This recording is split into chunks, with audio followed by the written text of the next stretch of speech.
This might become a forgettable update. What's up guys, welcome back to another video, or maybe it's welcome to the channel for your first time. Today was the release of the Rat King Scurious, I believe that's how you say it. And my first thought was actually Theo Von.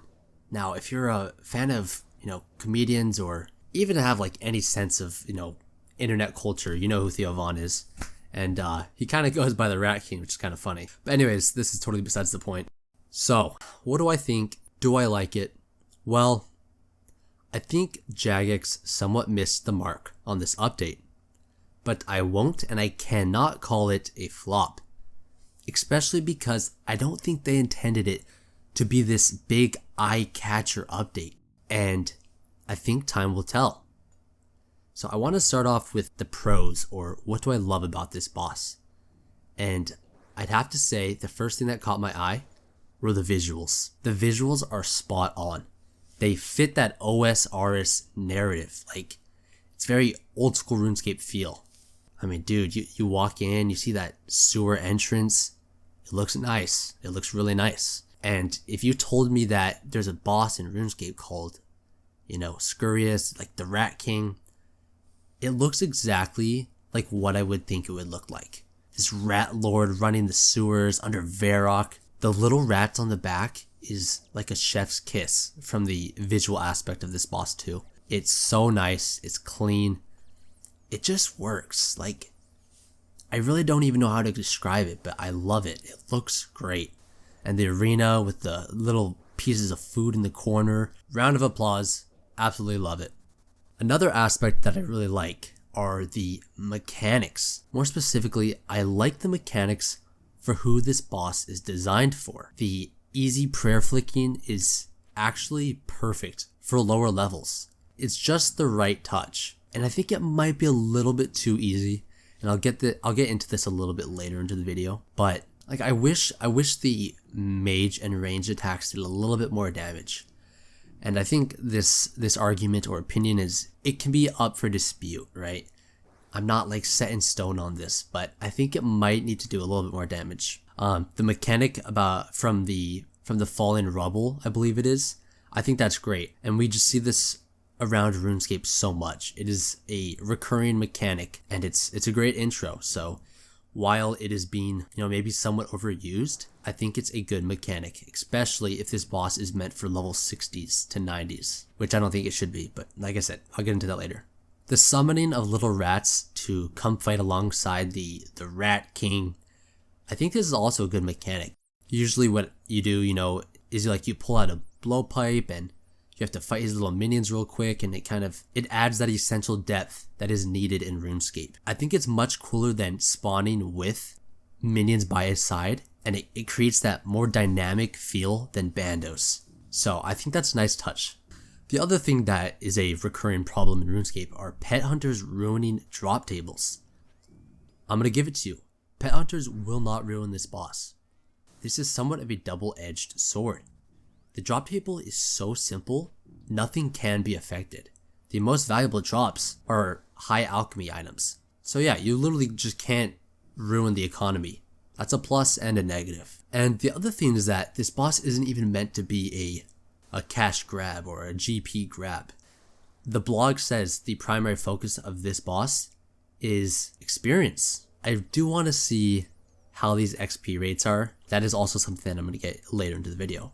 So kind of transitioning to things that I think could be better or, improvements of this boss is I'd love to see this boss in free-to-play. The true spot where it could really benefit the RuneScape community. If I fought this boss in free-to-play, I would definitely have a piqued interest in members. Right now in free-to-play, there isn't a single boss. Like even Obor and the Moss Giant, I forget, Bryophyta, they have no mechanical depth to them, and you can't even call it a boss.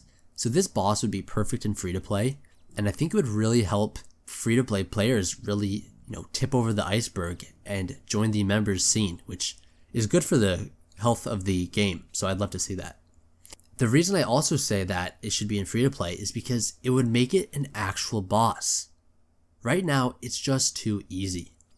And the reason it's too easy is not because the boss in of itself is too easy, but because the players who are fighting it. 80% of the players here currently are between the level of 90 and like 110. I've seen maybe a handful of players that are actually under level 90. Very, very few players at level 60. You know, there's a decent amount of 70s and 80s, but not a lot of level 60 players. And I think that's where like this boss would be an actual boss. Low 60s, maybe low 70s. Will this change over time? I personally don't think so, but I haven't put, extended thought into this. So tell me what you think. I'm curious of your guys' ideas or thoughts of this boss. Let me know. Another somewhat downside is if the primary reason for this boss will be experience, it needs to be worthwhile. And I think this is going to be somewhat difficult. It's going to be hard to take over that AFK trading spot unless it's actually great experience. I don't know what that experience needs to be, but off the top of my head, it's got to be like 50% more than the AFK alternatives. There's a reason we have the term AFK escape. People love the AFK aspect of this game. And then when they actually play, they want to do things such as bossing, raids, bingo events with their friends and their clans. But it's rare that I want to go train as my non-AFK activity. So if you see where I'm headed, this has to be good XP. Think about chinning and barraging in the Monkey Madness caves. The reason we do that is because it's such good experience. Otherwise, I'd go back to NMZ or Sand Crabs, and I would AFK Mage and Range. And those are kind of my main things. Those really are the crust of my thoughts on this boss. I mean, you can basically last forever here. It's kind of cool in this these clips. I'm using Thralls and Death Charge and my Scythe. Just kind of, I just wanted to run there. I think this is like 10 or 15 kills, and my clan members suggested a few things. But I haven't put a ton of time into this boss, and I don't really think I need to. I feel like I've explored the boss, and it's kind of my time. I'm not a big pet hunter at the moment, so I don't see myself returning to this boss, but maybe I will. We'll see. But yeah, overall, it's a nice update, and I think it's good. But, if I had new friends or there's new players to the game that I knew, this would definitely be my recommendation to them. I'd say, go fight this boss. Like, it's great. The problem is, I haven't had a new friend on RuneScape in like 10 years. That's level like 60. Like, it just doesn't happen. And of course, I'm a very small sample size. And Jagex knows a lot more about the new player experience than I do, obviously. So maybe there's information that's lacking from my perspective, which there's a very, very high chance of that. I'm kind of part of that, like, that higher level community, and I'm not really looking at these kind of things. So things can slip past my eyes easily. But yeah, that's it, guys. I hope I didn't ramble too much. I hope I sounded somewhat articulate, and some of my ideas were thoughts or ideas that you were having yourself. I think that'd be really cool if that was the scenario. So hope you enjoyed, and yeah, I'll see you later. Peace out.